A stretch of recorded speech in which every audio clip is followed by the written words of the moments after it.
let me see, because I'm being asked this question several times, so let me try to respond to this in a sense. When would the ECB buy, and if the ECB is going to buy Greek debt?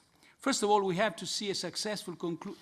First of all, we have to address the issue of debt sustainability.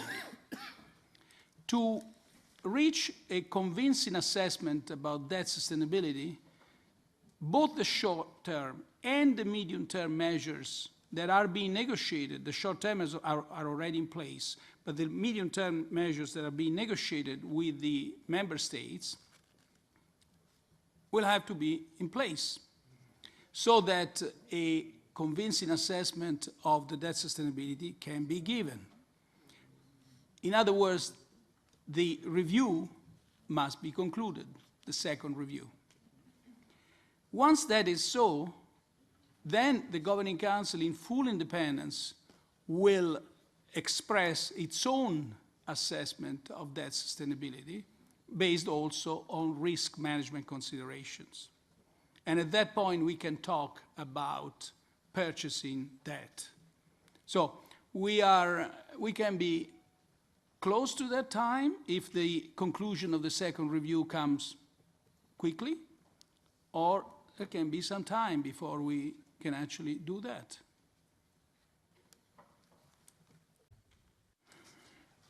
Thank you.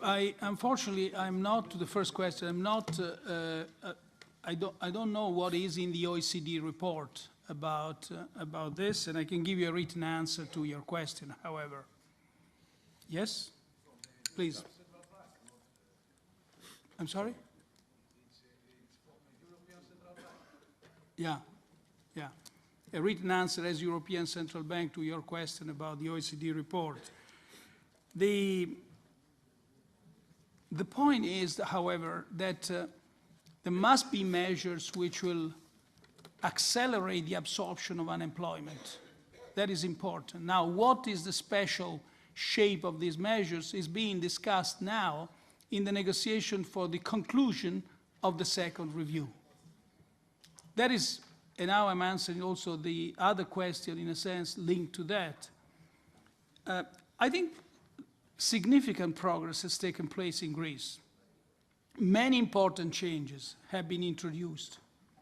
Now, the conclusion of the second review hinges, by and large, on the following issues.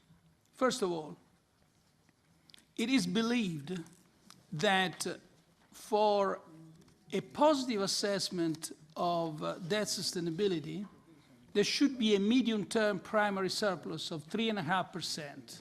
That is to say, a 3.5% primary surplus for a certain long period of time. And that is one point of negotiation. The second point concerns the closing of the fiscal gap for 2018.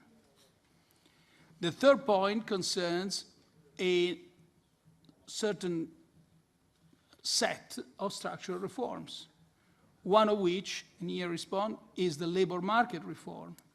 The other one is about the judiciary.